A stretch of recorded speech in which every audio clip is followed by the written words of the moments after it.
This is so exciting. So I am, for all of you who might not know me or the space, I'm Camila Russo. I'm the chiefess and the founder of the Defiant. The Defiant is a content and information platform focusing on DeFi and Web3. And this is our space in Dumbo called Colony. It's meant to be a hub for people working in the space in Web3 and DeFi in New York. So you are all welcome to come use the space. This is yours. It's for our community. And this is our first event, Conversations at Colony. We plan to do one of these each month, last Thursday of the month. So thank you all for coming for our inaugural Conversations at Colony. Yay. Really want to thank Kyle, who helped organize this. He recently joined the team to help run Colony. Super excited for what he's helped put on. Also want to thank our sponsor, Fragment XYZ, a new Web3 VC who's sponsoring the space. And of course, welcoming our panelists. So I'll let each of you introduce yourselves and explain kind of what you all do. But thanks so much for setting the bar really high for our first conversation. It's really an honor to have you here sitting alongside me. And lastly, I really want to give a shout out to the Arch team who. He's Chris, my husband, and also the founder of Arch. He's like instrumental in kind of having Colony be what it is. Like he's assembled the space with his own hands. So really kind of shout out to them. I will also ask you guys to have your phones on silent. And final housekeeping is that this will all be recorded as you see. So just FYI, we'll kind of share this in all of our social media, YouTube channel, and so on. So it lives on for posterity. So with that, can you guys please introduce yourselves? Like maybe Tom, you can start. Sure. Hi, I'm Tom Schmidt. I'm a partner at Dragonfly Capital. We're a crypto venture fund. Been around since 2018 and been doing crypto-only investment since then. Before Dragonfly, I used to lead product at 0x, so I was there for 2 years. And then before that, I was a PM at Instagram for 3 years. Hey, I'm Brian. I'm the founder of Rabbit Hole. We do on-chain credentialing and onboarding for Web3. Before Rabbit Hole was at OpenSea and Dapper Labs. Hi, I'm Tux. I'm the founder of Entropy, where we do decentralized asset custody. And before that, I was the founding engineer of NewCipher, which did proxy re-encryption. We do a bunch of threshold cryptography, so we're pretty cool about cryptography. Hey guys, what's up? I'm Jim. I lead the research and development lab at Aave, Aave companies that you guys know and love. We think about like novel Web3 innovations and how that kind of adds value to the broader Aave ecosystem. And before that, I was PM at Unstoppable Domains, and before that, I was at Ripple. Congrats. Not as cool as you, man. That's a good transition. Okay, so let's start what kind of brings us all together, which is New York. We're all kind of in different sectors in Web3 and crypto, but we're all based here.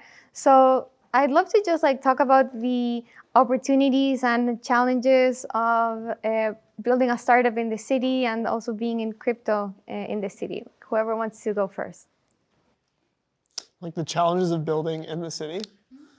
I don't know. There's constantly so many distractions. There's so many good raves, literally all the time. Every single night, there's always something fun happening. So I would say that's a challenge. No, but I mean, for Entropy, we actually have a pretty small presence in New York right now. It's roughly 3 people. I mean, it's large, obviously, for in relative terms. But building in New York is great because it's like we have just a hub for talent. And frankly, when I first moved here, I moved here from Berlin last July. I had no idea. It was like just like on the cusp of before like New York sort of popped off again for crypto.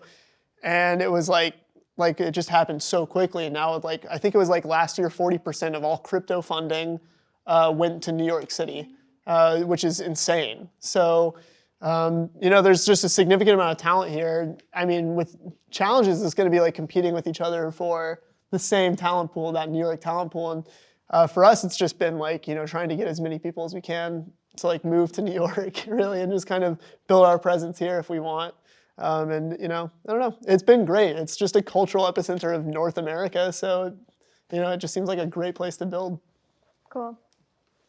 Yeah, I'll add that building in New York is kind of like living or like building in hard mode because not only are there so many kind of distractions from like parties and also crypto events and other kind of things, it's also like really damn expensive here. So you're just like looking, you're like, like what would building in Cleveland look like? Like just from like a cost perspective. I saw that billboard too. Yeah.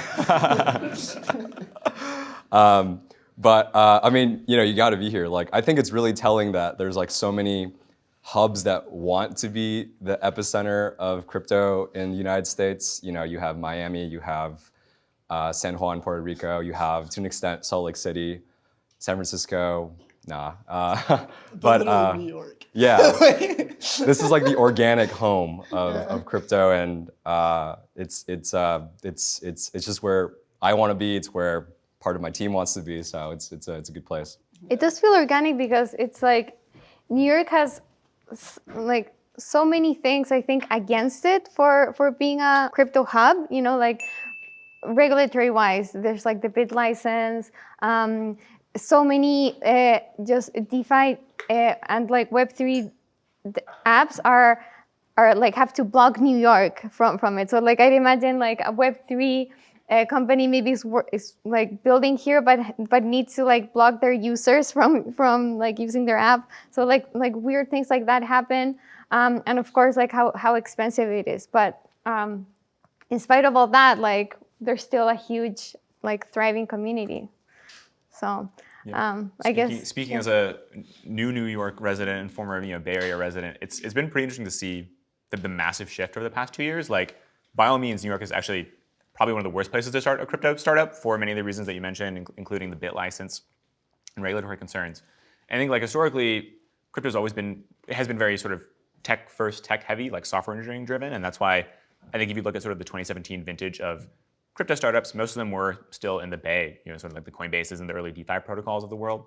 I think it's really over the past 2 years when, again, people have started to go more remote, crypto sort of become more mainstream, right? You have NFTs now being massive when previously they were very tiny and tapping into sort of the cultural roots of New York, as well as just frankly like more finance people entering crypto and actually building interesting things and not just trying to, build Ripple. You actually have interesting DeFi projects coming out of like traditional fintech. And that's obviously rooted in New York. So now it very much feels like a hub and a home that like previously it probably didn't make sense as. So just following off that. So I actually moved to LA during the pandemic and lived in Venice where they had crypto Venetians and everything going on. And actually just went back recently and noticed that Ohm created its own building. Now they have the Ohm Zone in downtown Venice. And I was like, what is going on here? And so it's sort of, I see Venice as sort of the staple for NFT culture going on there. But it was interesting seeing now moving into Brooklyn just recently, just noticing the difference between Venice being this huge NFT hub where I'd say Brooklyn's more has this DeFi emphasis on it as well. So just seeing that kind of real time happening is just interesting. Very cool. Okay, so you've mentioned how NFTs brought this new wave of users into crypto. But putting things into perspective, crypto is still so tiny. So I think like some estimates say that there's like 300 million total people in centralized exchanges out of like 6 billion people globally. So like 5% of the world is in centralized exchanges, and like a fraction of that will be using DeFi and Web3. So what are you all doing to increase that share of the pie, to bring more people in. Entropy. can go. Oh, I'll just say entropy go. is building. I'm sorry. Did I? No. I don't have an answer. I was gonna say entropy is just building decentralized asset custody, but I mean, like, on more so than that, like, we're really standardizing like the way you interact with any blockchain, really. So we're like building like that secure method of communication with the blockchain from user to blockchain, and we're kind of just gonna make the that UX really nice and buttery smooth, and like create something that makes it really difficult for someone to lose their funds with. And just kind of assist people along in that way.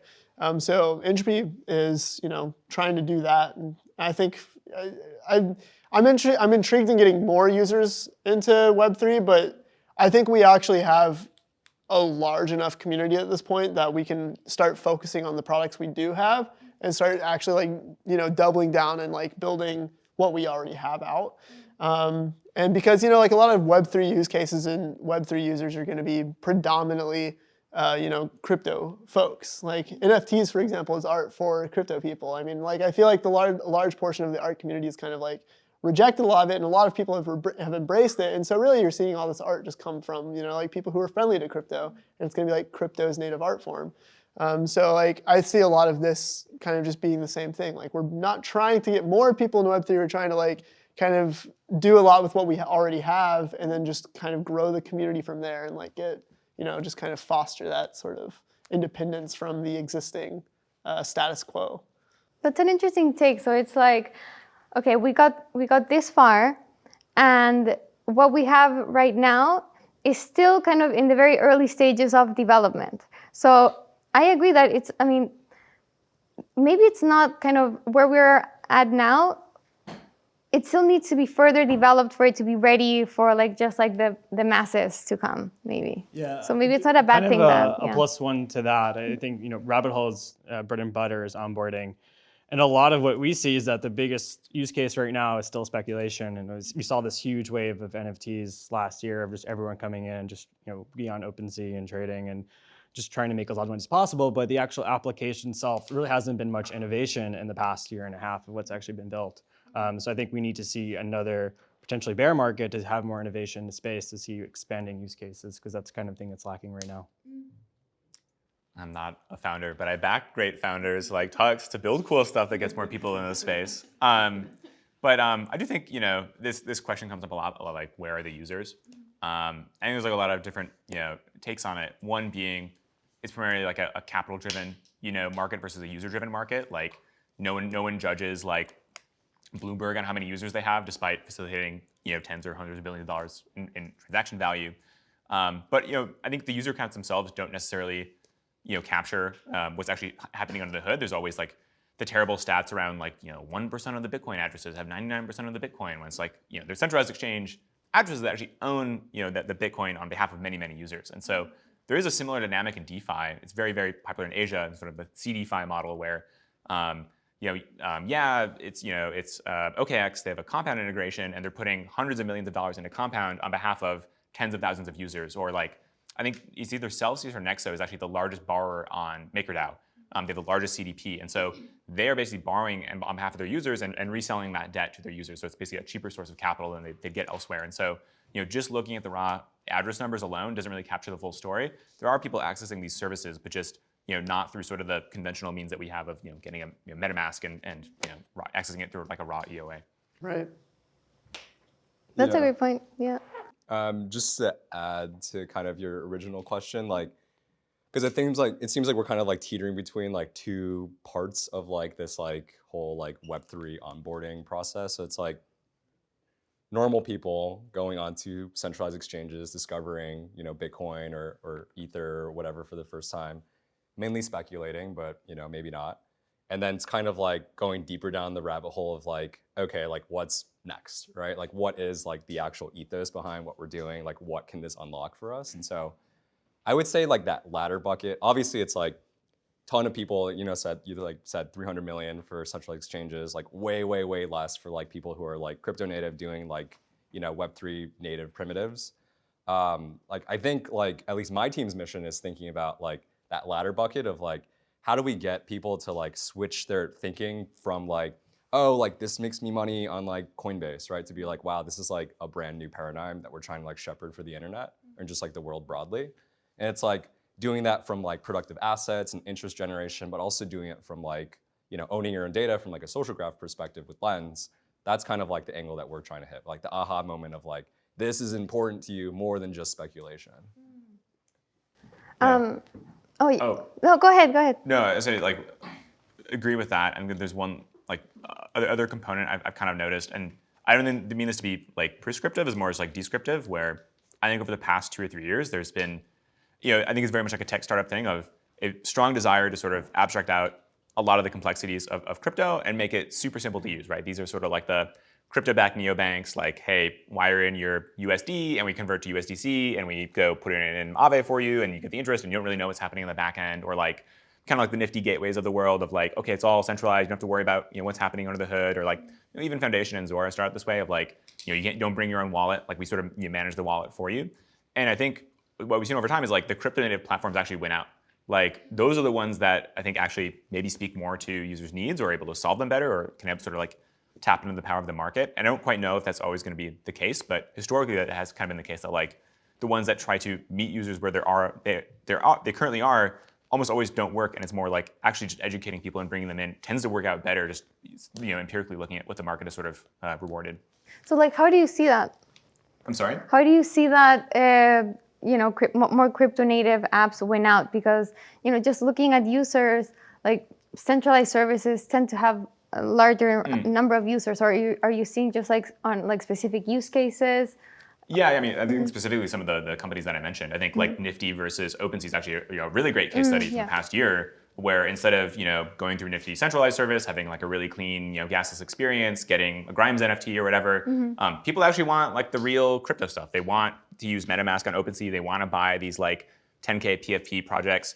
Again, I sort of cite Foundation and Zora, where they initially were doing like real world asset drops. So it's like you can buy this T-shirt, you can swap it on a secondary market, and then you can redeem it. And it turns out actually people just want JPEGs. Like they want the crypto native version of what this is supposed to be, not some like weird mirrored version of a real world asset. And so I don't quite know. And again, even like the neobank thing, it's kind of like, it's kind of working, but it's not quite working. You would think that would be the thing, right? Like it's the same experience as using something like a Current or something like and it just kind of works out of the box. But in practice, like, we actually see like a lot of the DeFi applications, get a lot more usage than those things. And so I don't quite know what it's going to take to sort of track that. I don't think it's necessarily going to be the case forever, but it's just an interesting trend I've noticed that a lot of people have tried to start with that first category, and like it just hasn't really worked so far. Yeah, I think kind of to add on to that, I definitely agree. I think I've seen a lot of applications try to integrate fiat on ramps, like pretty early on, especially NFT marketplaces, and they've actually have failed in most cases because most people want to actually spend ETH natively instead of actually on board with credit cards. So I think more people are just skewing crypto native overall instead of just trying to go from the 0 to 1 experience of fiat to crypto. This goes to my point where I was saying that we should pander more to our own communities rather than trying to bring new people in. Generally we should try to bring new people in, but what I mean is that like the most successful cases, as you point out, like our ETH trades. They're people who want to use crypto native assets. They're they're our own folks. They're like people in this room exactly who, like, I'm sure. How many of you have bought an NFT before? Yeah, holy shit. See, like, yeah, exactly. These are the consumers. It's not like some random schmo on the street, right? But like that'd be great if we can get the random guy on the street to buy an NFT. Right. Cool. Right. But it starts from the inside out. Exactly. Yeah. I mean, it has to be cool, and then it has to be attractive, and then people will come to it. Right. And frankly, like we're seeing so many artists, like cooler artists that are coming in, doing stuff. It does seem cool. Like artists want to do NFTs because it will make the money. And the funny thing is, all these big name artists, like I'm not going to say names, but like I know that there are big name artists who've been like, oh, I want to do an NFT, and then they do like a little leak of something, and then the public hates it, and they're like, never mind. But they really want to do the NFT. We know this for a fact. Yeah.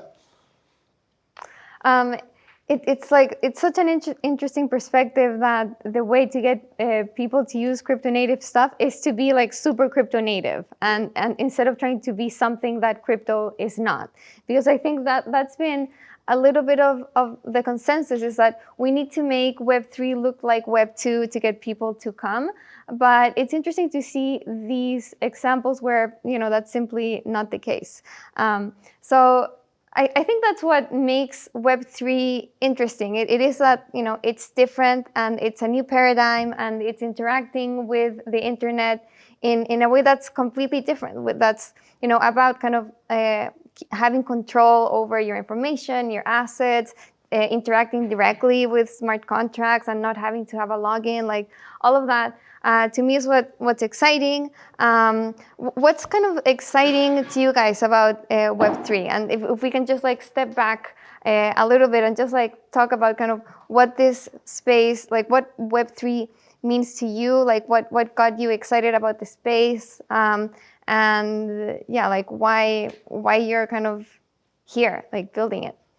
Yeah, I mean, so I'll give like two answers. One is like how I got into this, and one is more like what excites me today, although they're somewhat similar.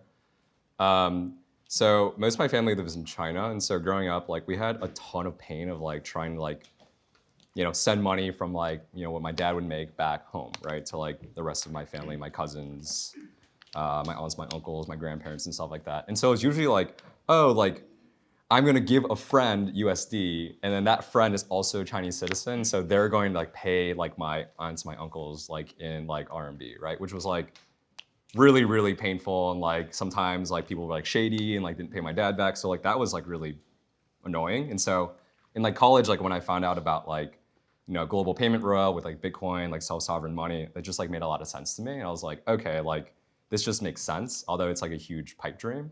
And so that's how I kind of like got into this like whole space, right? This whole energy. Now, like I think what is exciting for me is like that feeling, but like I extend it out, where it's like, okay, it's not just self-sovereign money. It's like being a self-sovereign individual if you want to be. It's totally like opt-in, right? But then you own your data. You own this like permissible data layer that like anyone can kind of access, and like you can curate your own experience on top of it, whether it be like a social media network, whether it be finances, whether it be the events that are emitted from these interactions that create some sort of personalized feed for you, whether it be composability across apps using that like primitive that you own that's like basically our Ethereum address right now.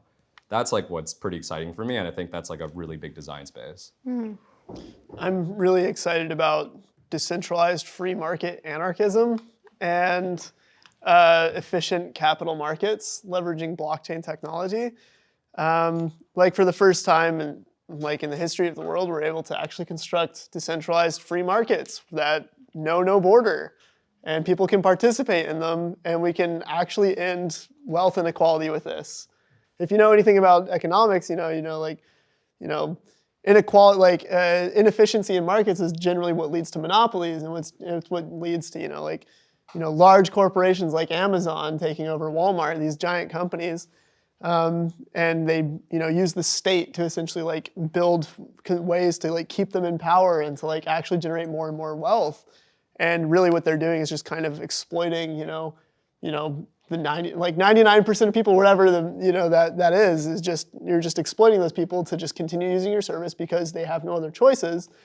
And being able to construct efficient free markets where any person in any part of the world can participate in it to annihilate that possibility for exploitation, and suddenly we're looking at a new era of civilization.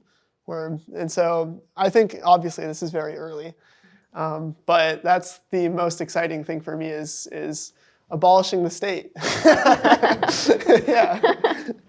That was beautiful. Thank you. It was, yeah. I don't know if I can beat that, but I think what's most interesting to me is that Web3 is the intersection of the future of work, the future of education, the future of play, all kind of come together at once, kind of how I always describe it.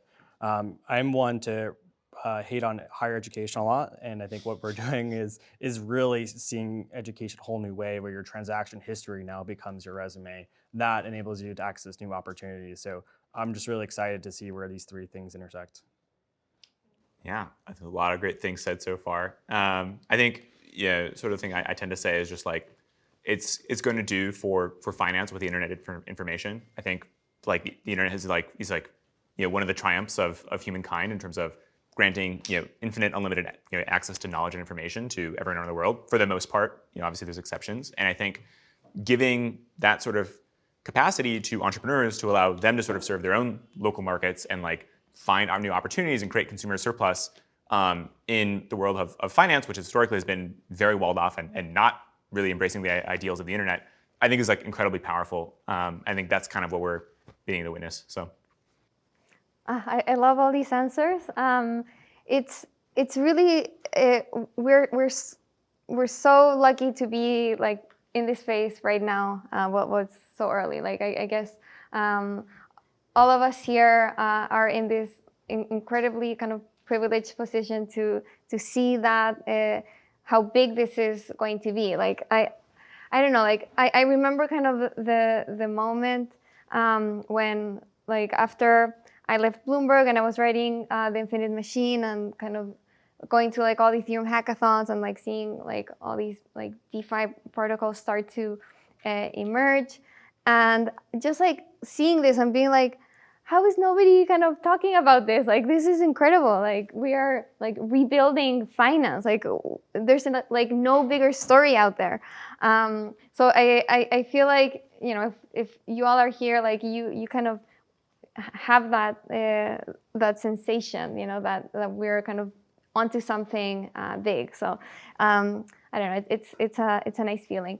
But I want to maybe look at the not so nice things happening in the space, and kind of selfishly want to get your thoughts on something that's been interesting to me, like the past few days, on just like the amount of hacks that are happening, the questions about security in very kind of key pieces of infrastructure for this blockchain ecosystem to even work. Speaking about bridges, what we recently saw with the Ronin bridge for Axie Infinity, and we saw like a couple of other cases this year as well with the Wormhole bridge, and there was like a Solana bridge hack, and like hundreds of millions of dollars have been lost.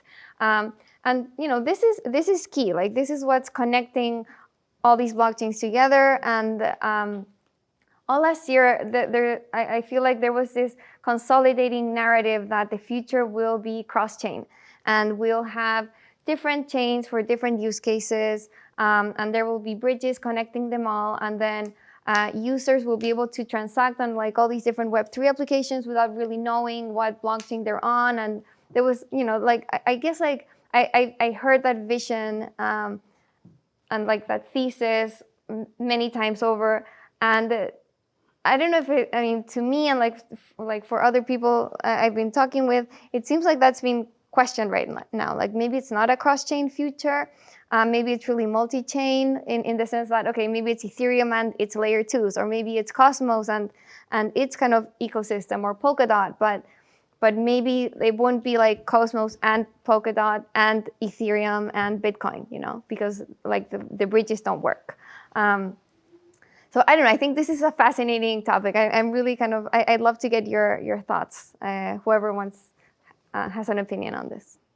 I think it's really important that we set the context for this, and like really it's like defining cross-chain versus multi-chain, as you point out. Like cross-chain is very different. Cross-chain involves this taking an asset from chain A, using something called a bridge, minting another asset on chain B, and then using that asset on chain B.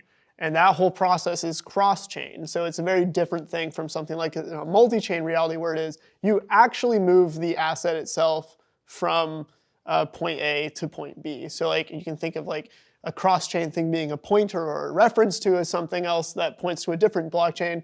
Multi-chain being like, oh, we just move the assets across it. Truthfully, like the multi-chain reality is probably the best. In practice, like the bridge scenarios are, bridges are working. We have great projects like Nomad, which are being built right now from friends like Pranay, James Prestwich, all these great folks that are building this stuff. And there's ways to mitigate trust on there. you know, and like there's a lot of cool stuff. Like even, you know, you could use entropy to kind of do a lot of it.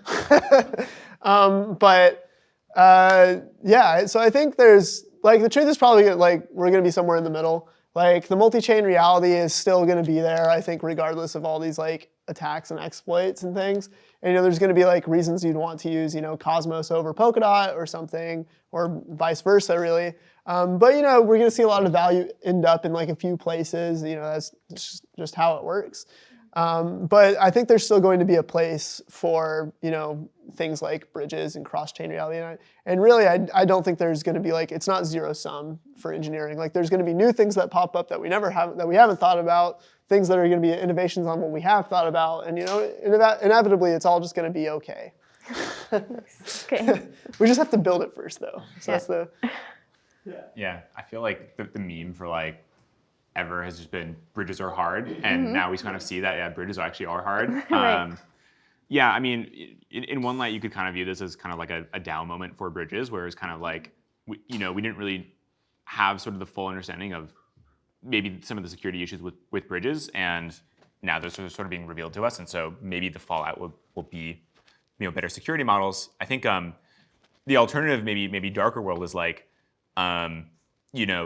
Many bridge models for the most part are like not profitable to run, and therefore don't have sort of good long-term security. Like there's not enough volume going across the bridge to sort of justify it. And so it's kind of more, we saw this phrase like a state-sponsored bridge or state-sponsored bank, where it's kind of like, if there's an issue with Wormhole, well, it's kind of like a loss leader to get assets over to Solana, or the Avalanche bridge is a loss leader to get assets over to Avalanche, which makes Avalanche better, makes Solana better.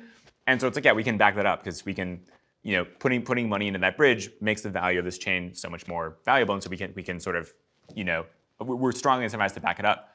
But maybe it's problematic for these sort of smaller independent bridges that don't have that sort of state sponsor behind them who can, who's willing to sort of eat this as a loss leader and therefore keep backing it up.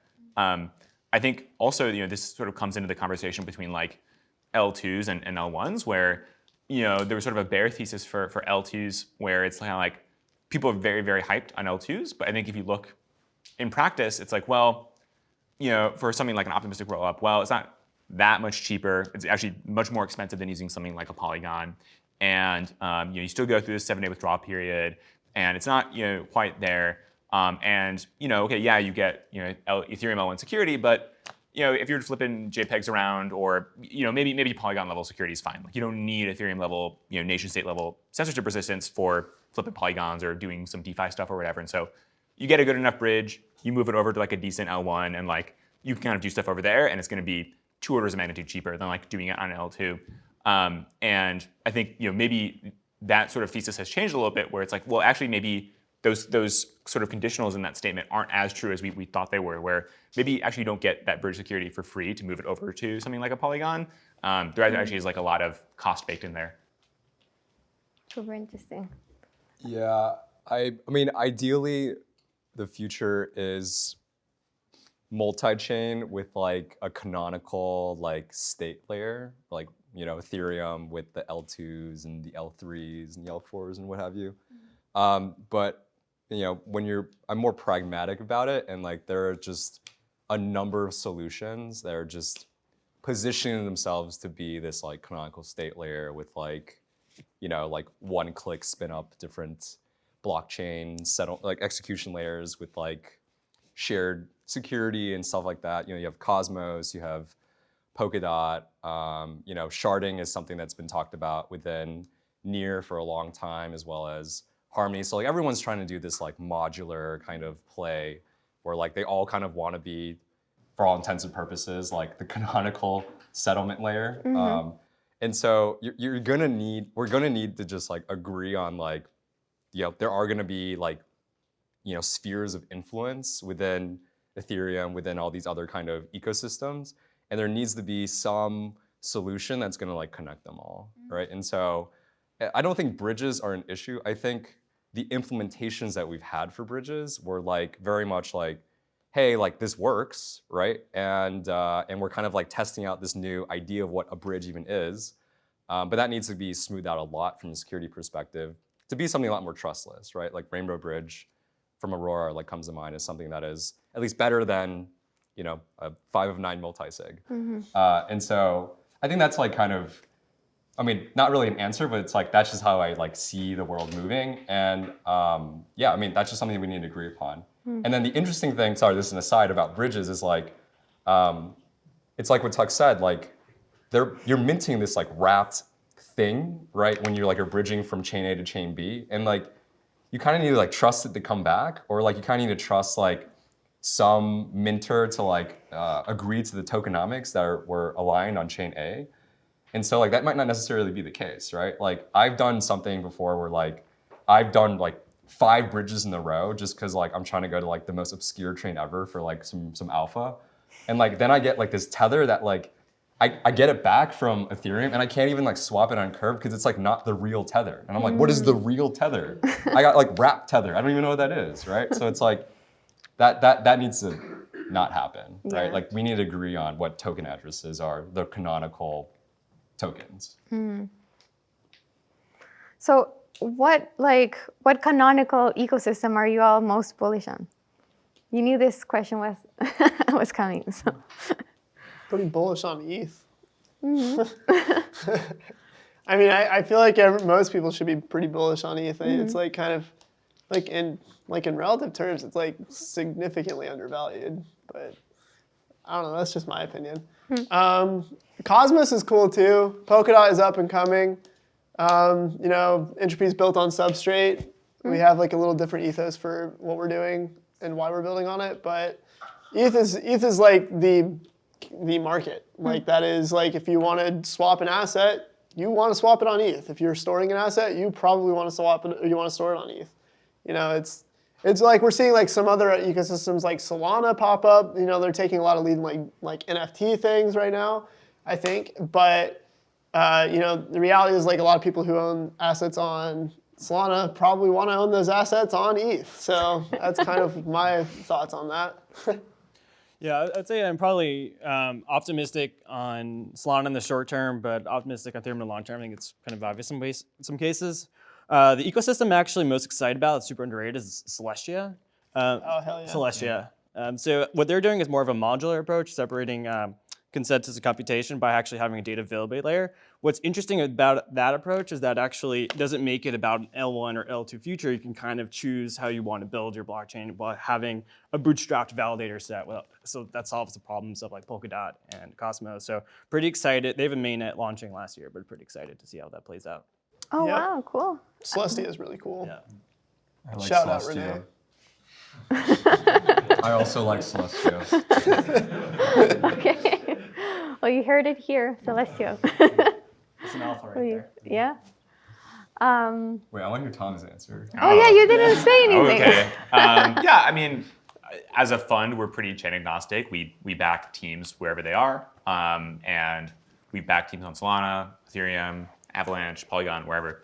I think overall pretty bullish on Ethereum, and I would say that broadly speaking, the EVM space. I think with Ethereum scaling the way it is, a lot of teams who would normally be on Ethereum are choosing to deploy on another EVM chain, which I think is totally respectable and makes a lot of sense.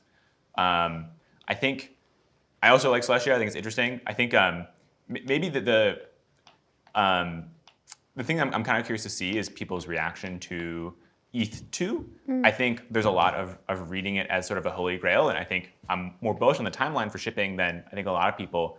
But I think the space has sort of changed a lot, and I think especially ZK rollups have sort of changed. I think maybe what the future of scalability looks like, where instead of actually needing these transactions in different shards or whatever, it's like, yeah, it's just kind of a dumping ground for like ZK proofs. I think that's fine, but I think that sort of isn't like ETH2 isn't really architected necessarily in a way that it was expected to just sort of be like a data availability layer necessarily.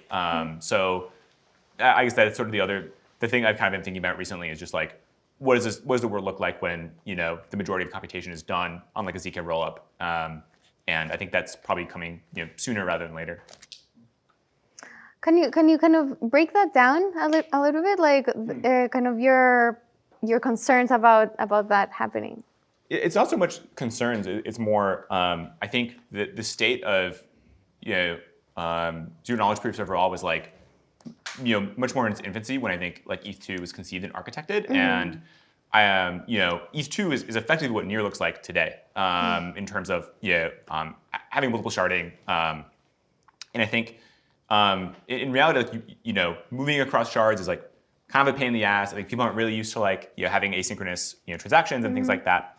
And I think in the meantime, I think ZK proofs overall has gotten so much better in terms of reducing size, improving proof time, things like that. Yep. And of course, we've moved from a plasma construct world to like a rollup construct world, which kind of means like you don't like all you really need to do is just like generate the proof and then like dump it on chain, and you just need someone to provide data availability, and that's kind of it. And so there's sort of an idea that like, oh, well, we're all going to be transacting our different shards, and we'll be moving across shards. And it's like in reality, like you just kind of need someone to store the proofs in a world where ZK rollups are predominant. So, curious to hear like the rest of your thoughts on ETH2.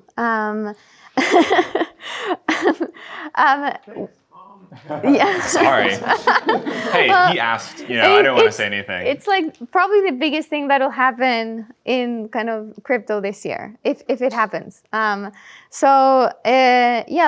I mean, do you think we'll see ETH2? Well, I guess like rebranded to actual, just like Ethereum period, happening this year, and what will that mean? Like, is it kind of game over for everything else? Like, is that will most of liquidity live there, or will it be kind of still very much like work in progress, and will there still be kind of room for all the other layer ones to compete? Just to be clear, I'm so like bullish on Ethereum and ETH2. It's kind of more like if it had been designed today, it would probably look a little bit different. It's like you kind of built like the dopest gas-powered car, and like Tesla just came out, and so it's kind of like both really good, but maybe generationally some different choices would have been made.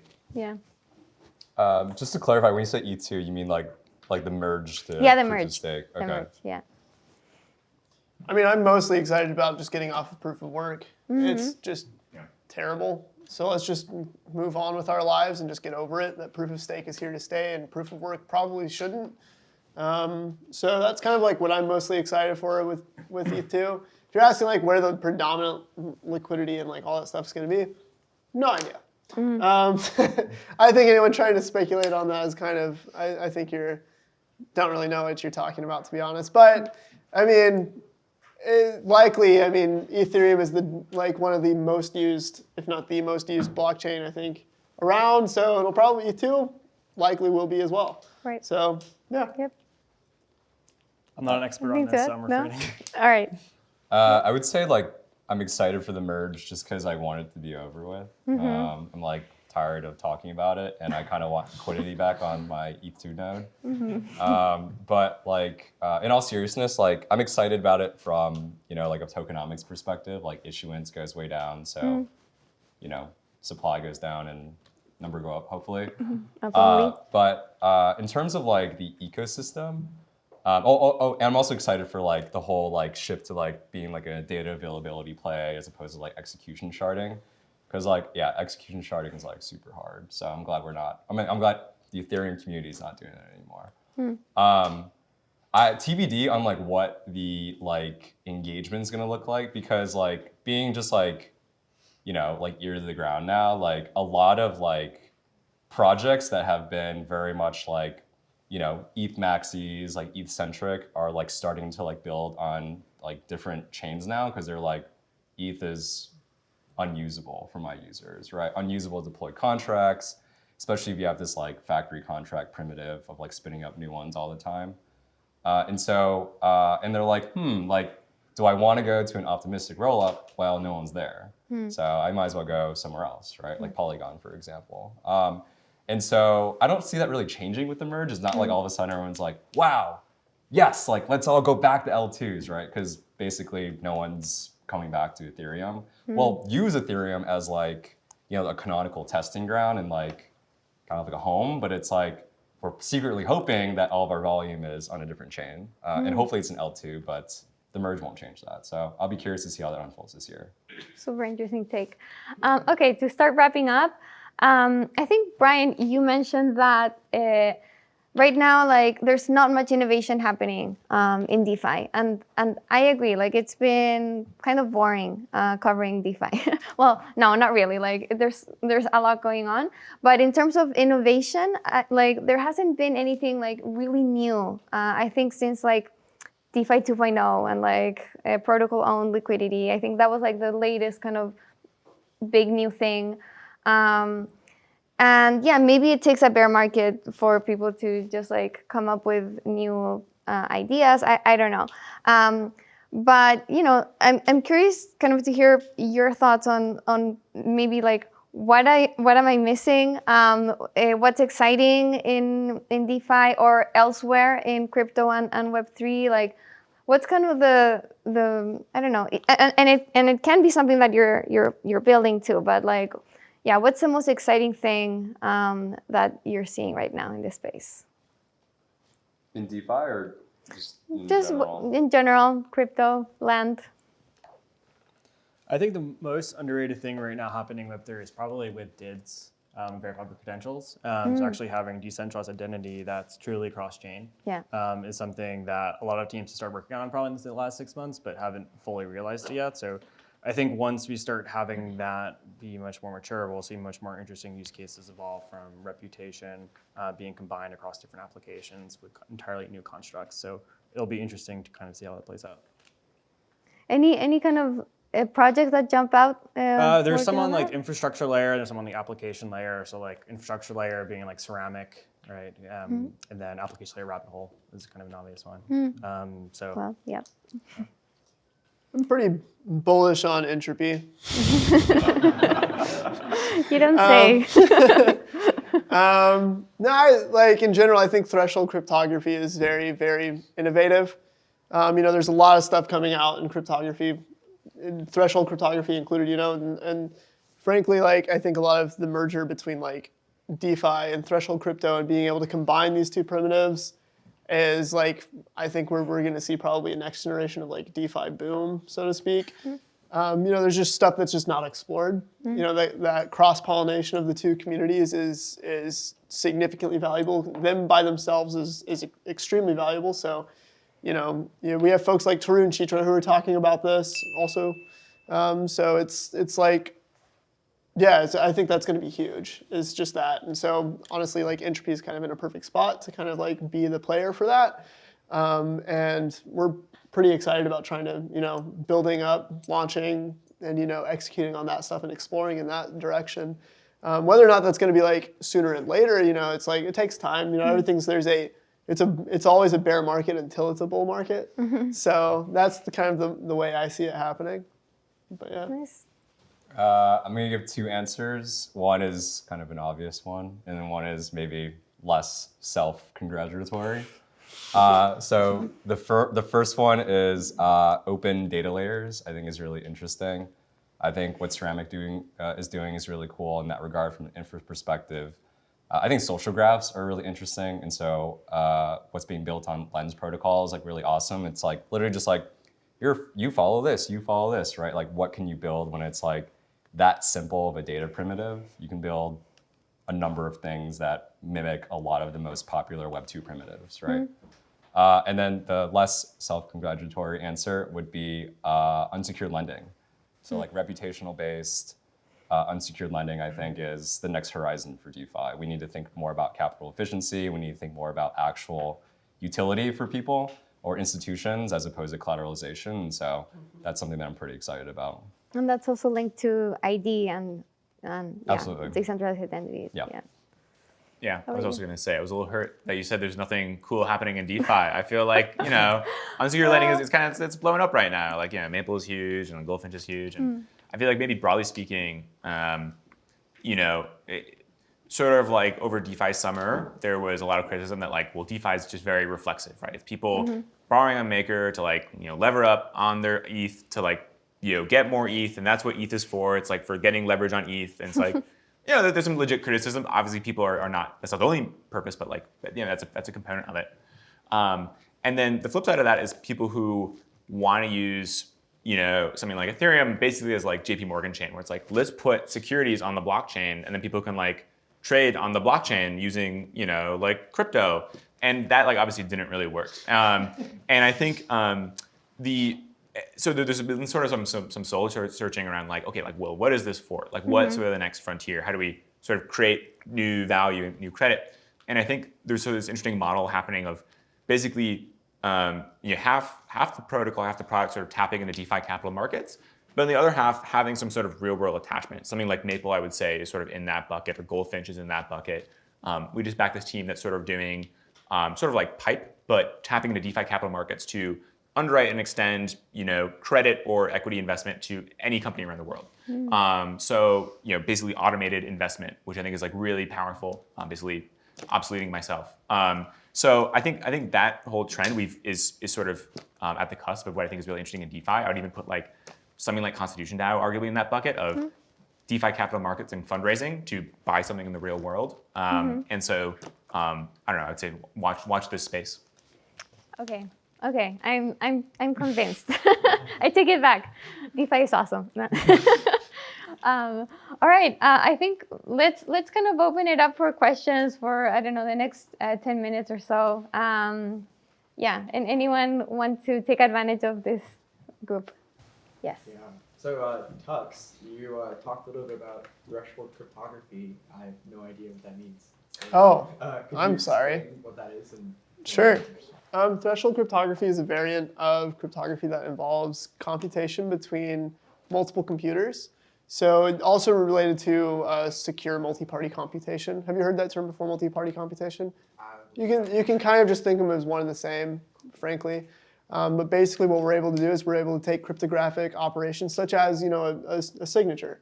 When you sign a transaction on any blockchain, you perform either a signing algorithm like ECDSA. So basically what we're doing is taking that signing algorithm, ECDSA, we're splitting it up and saying let's perform it between n machines. You pick n machines, and they're all going to perform this signing operation. And threshold cryptography is this sense that I can pick t of them. So we have t of n, so a number that's less than n. For example, like 3 of 5 or 5 of 9, as we point out, like what a lot of these bridges were. And then you're able to say we're going to perform a signature between 5 computers of those 9, and the output of that operation is a full signature. And it's not just for signatures, although I think that's the predominant case in crypto these days. But there's plenty of other operations, such as even computational geometry, that are done between multiple parties. And there's like wide use cases, and it's all absolutely fascinating. So if you're a cryptography person and you want to get into it, threshold crypto is really cool. Anyone else? Yeah. When we were talking about bridges before, I mean, when we say bridge, we're not actually bridging over, we're just kind of, like you were saying, it's kind of IOU, like when we think about bridge, we're walking over. So it seems like, I think Maker's doing something like that, where they actually create a real wormhole where they burn the original token on the original chain, whether it's Ethereum, and mint a native token on the second chain.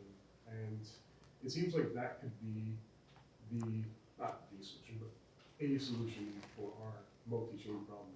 And I'm wondering what you guys think, like, would that, like if Maker does that and everyone copies that kind of wormhole thing, would that create our multi-chain world that we're thinking? My response to that, not only like just from a security perspective, would be the devil's always in the details. And with the bridges and everything, like that's where it kills you. But even if you just burn the tokens, and my understanding is, I think generally bridges do something similar, if not same to it. Maybe not burn them, but generally there's going to be, when you move back across the bridge, you have to remint the same thing, and that's where it's going to get you again. After that is going to be like, well, how are you sure that reminting function is secure, or that minting function on the other chain is secure? So even if you burn them, it doesn't eliminate the plausibility that all the funds get leaked in the future again. So again, yeah, devil's in the details for literally anything. So for something like that, it doesn't seem like something that I think would solve any of the solutions. It's a solution, but I definitely think that there's, it just shifts the attack surface, is what you'd call it, to somewhere else. And whether that be easier to exploit or more difficult, that's another question that we just need to evaluate later. Yeah, I would just like 2 points to that. I mean, like, it's definitely at the end of the day, it's like there's a problem and everyone's like, okay, here's like the general design space and I'm gonna like pick a scope solution to like see if this works, right? People like experiment, they iterate with it. On that piece, like that might work for like fungibility, but like the second you add in like non-fungibility, like NFTs, like that completely breaks. Like no one's gonna be like, I wanna burn my CryptoPunk, so I have an optimistic CryptoPunk, right? People are like, nah, like, not really gonna do that, right? I'm gonna keep it here. So that's definitely a really big kind of roadblock to like a lot of solutions that I've thought about doing that. The second thing is like anything like related to just like going from one ecosystem to another ecosystem. And sorry, that's too general of a word. Like going from one like state layer to another state layer. Like let's say, not from an L1, L2, like literally like Ethereum to Avalanche, right? Or the Avalanche EVM compatible C chain or whatever. Like there needs to be agreement on like what the state is, right? And so because there's two ecosystems that are like, no, like my ledger is right? Like you need agreement. So that's why IBC really works for Cosmos, because it's like, okay, at the end of the day, you could go to the hub and you could have, governance on, some sort of like disparity that needs to be like mitigated, right? Or arbitrated rather. But like, if you don't have that and you have you basically have like two kings that are like, my ledger is the right ledger. And it's like, you kind of have to agree with that. So we need to do that. And that's why Vitalik had a blog post. He's like, oh, at the end of the day, like there needs to be one layer and everyone talks to that one layer because we all can trustlessly agree on the state. If we don't have that, then like we're just always gonna have this issue, honestly.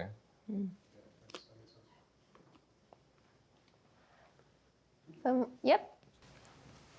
Yeah, I'm curious, it's a question for all four of you. Do you have a position that you think the other panelists would disagree with, or a prediction? Oh, nice one. Well, I have one. Identity is not that interesting. I'm sorry. How is it not interesting? Sorry. Fair. Identity to me is like this weird thing where it's like everyone, like we've worked on it in the past. People have been trying to build on it for a while, building like all these different ways to be like, oh, here's your online blockchain identity. But like the value in like a lot of this is you can just create a new one when you want. And like that's kind of the whole thing. And like trying to build up this thing and be like, oh, here's my identity on the chain. Like it's kind of a similar thing when you're trying to sell, how do I explain this? When you're trying to sell a security product to someone, you have to get them to care about why they should be more secure using your product. Why should you use a password manager? It's obvious to all of us why we should probably use a password manager. It's because password managers have been like successful in marketing themselves and like getting people onto it. The problem with identity to me is like there's no use cases for identity out. Like we're barely able to get use cases in crypto already right now. Like NFTs are great. We're getting there. Art is happening. We're DeFi is another use case that everyone's using stuff for. Speculation. It's a great use case. People want to move on from it, but it's still there. What about uncollateralized lending? Like you need reputation to do that. Perhaps, but like a credit and I think score. that's probably a good use case for it, but that's not gonna like grow to mass adoption. It's gonna be to maybe like a single source, like a small, tiny part of it. It's not gonna be identity as a whole, which is like I think where a lot of people are trying to. I don't know if what you're. No, I think identity is like pretty abstract in general. Like what you can mean by identity, right? So I think there's like on-chain reputation potentially, then there's like the whole other off-chain data space attached to like identity. So I think piecing those two things out, right? I definitely agree that the on-chain reputation piece is perhaps way more interesting than trying to get off-chain data into like personal identity that lives on-chain. Right. So I think reputation that then gives people some benefits. Like for example, like I think the way governance is done right now with plutocracy, like one token, one vote, is not the optimal way to do governance. I think it's probably more reputational weighted in some cases, right? What that looks like, I have no idea, but it's something that a lot of people are potentially exploring and is attached to identity.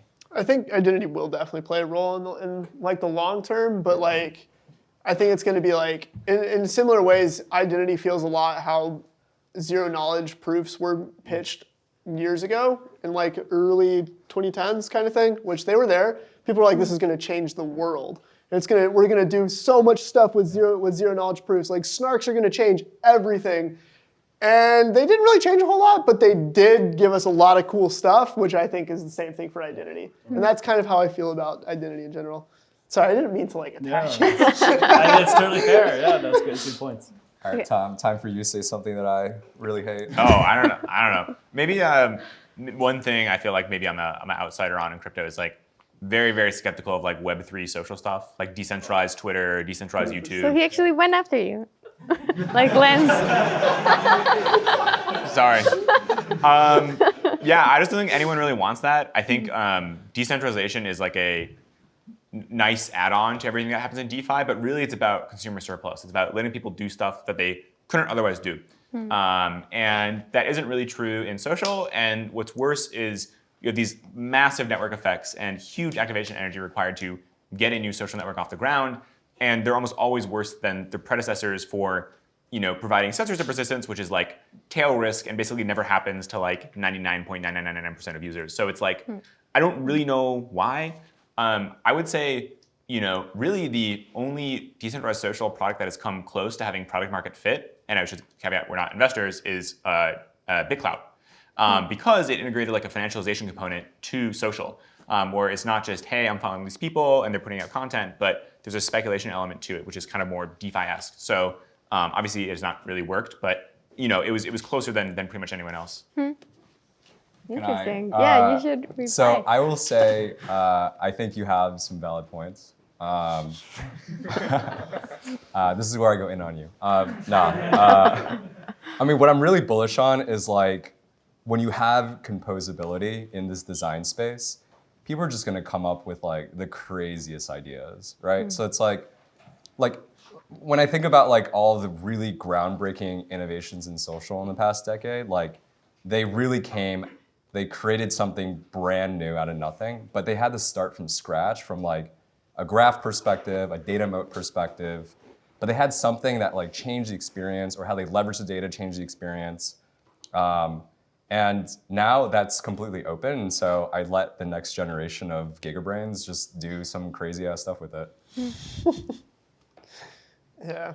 Yeah. So maybe like decentralized social media isn't about like being able to like say whatever you want on Twitter, It'll be about something completely different that we haven't come up with yet. Totally. I think that decentralized social looks more like something like Zurich Station, which is like a future work play where you're actually building reputation as you're coordinating with other people and contributing to DAOs, as opposed to something like a Web3 Twitter, for example. I think something like following someone is actually very skeuomorphic in a lot of ways, Web3. That like holding a token or staking a token, to Tom's point, BitClout is much more of a follow than actually following someone.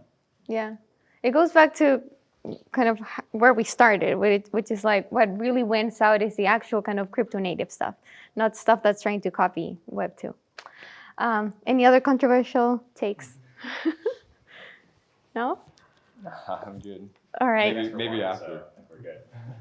All right. Last question from the audience. Fab.